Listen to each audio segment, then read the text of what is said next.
Catéchisme de l'Église catholique, le sacrement du mariage suite, 5. Les biens et les exigences de l'amour conjugal.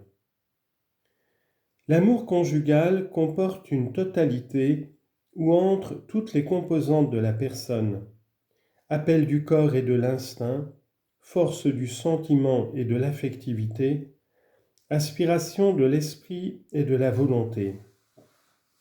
Il vise une unité profondément personnelle, celle qui, au-delà de l'union en une seule chair, conduit à ne faire qu'un cœur et qu'une âme.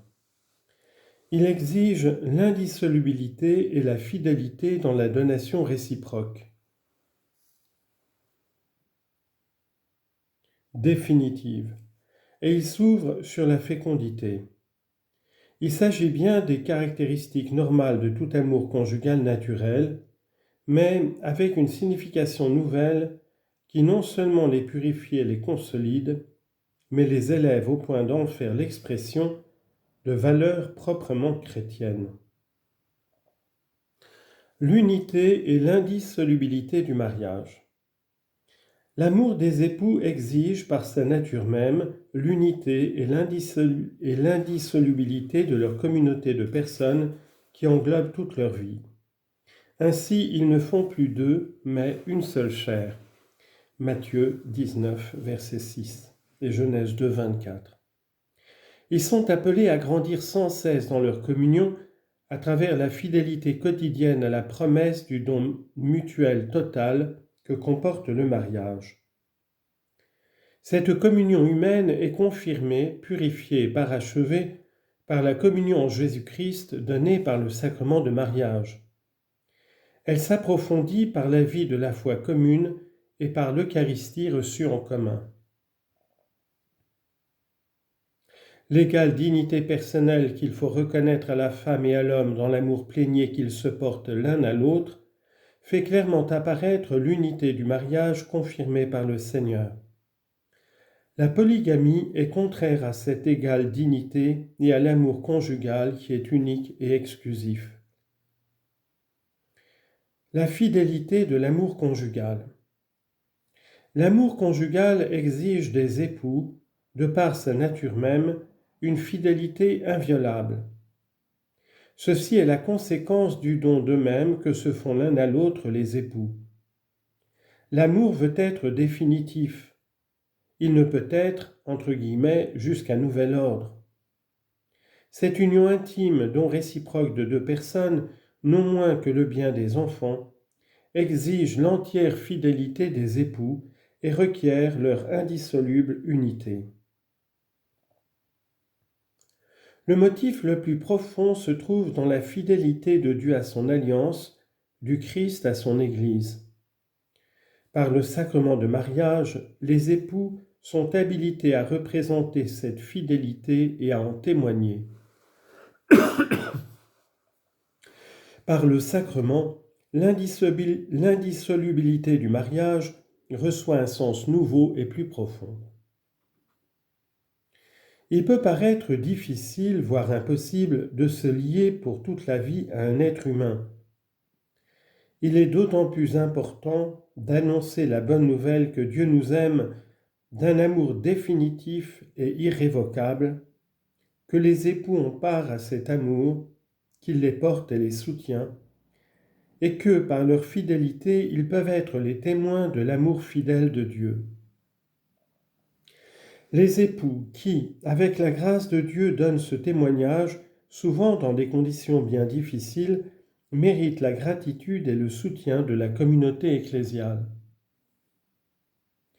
Il existe cependant des situations où la cohabitation matrimoniale devient pratiquement impossible pour des raisons très diverses. En de tels cas, l'Église admet la séparation physique des époux et la fin de la cohabitation. Les époux ne cessent pas d'être mariés femmes devant Dieu, ils ne sont pas libres de contracter une nouvelle union. En cette situation difficile, la solution la meilleure serait, si possible, la réconciliation. La communauté chrétienne est appelée à aider ces personnes à vivre chrétiennement leur situation dans la fidélité aux liens de leur mariage qui restent indissolubles. Nombreux sont aujourd'hui dans bien des pays, les catholiques qui ont recours au divorce selon les lois civiles et qui contractent civilement une nouvelle union.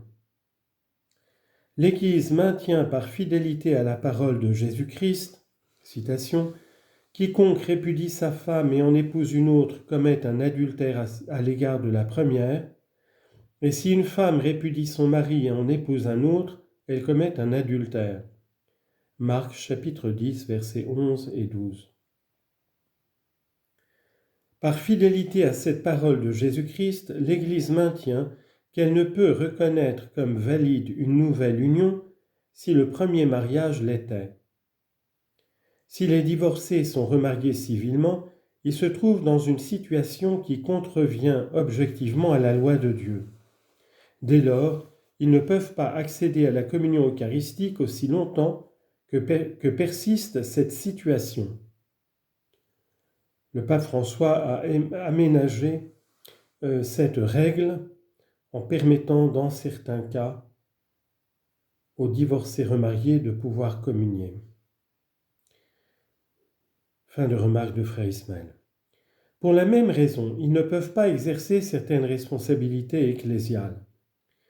La réconciliation par le sacrement de pénitence ne peut être accordée qu'à ceux qui se sont repentis d'avoir violé le signe de l'alliance et de la fidélité au Christ et se sont engagés à vivre dans une continence complète.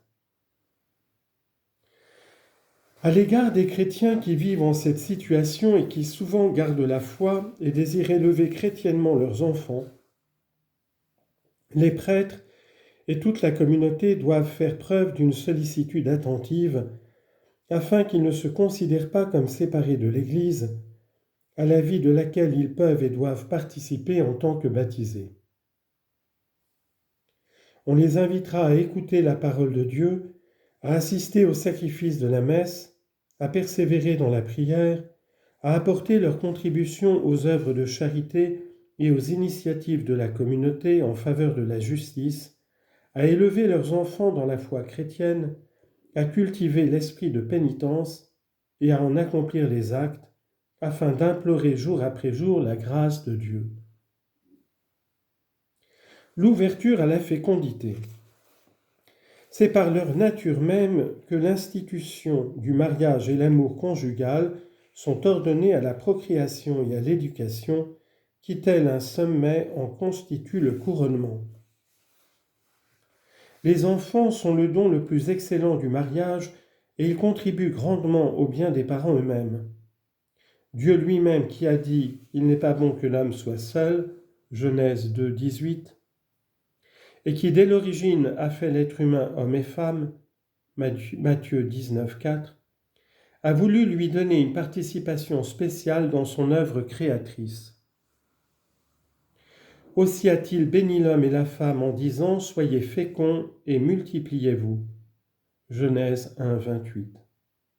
Dès lors, un amour conjugal vrai et bien compris, comme toute la structure de la vie familiale qui en découle, tendent, sans sous-estimer pour autant les autres fins du mariage, à rendre les époux disponibles pour coopérer courageusement à l'amour du Créateur et du Sauveur, qui par eux veut sans cesse agrandir et enrichir sa propre famille.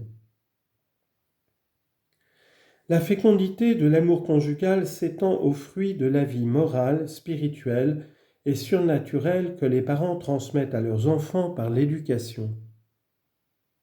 Les parents sont les principaux et premiers éducateurs de leurs enfants. En ce sens, la tâche fondamentale du mariage et de la famille est d'être au service de la vie. Les époux auxquels Dieu n'a pas donné d'avoir des enfants peuvent néanmoins avoir une vie conjugale pleine de sens, humainement et chrétiennement. Leur mariage peut rayonner d'une fécondité de charité, d'accueil et de sacrifice. 6. L'Église domestique. Le Christ a voulu naître et grandir au sein de la Sainte Famille de Joseph et de Marie. L'Église n'est autre que la famille de Dieu. Dès ses origines, le noyau de l'Église était souvent constitué par ceux qui, avec toute leur maison, étaient devenus croyants. Confère Actes 18, verset 8. Lorsqu'ils se convertissaient, ils désiraient aussi que toute leur maison soit sauvée.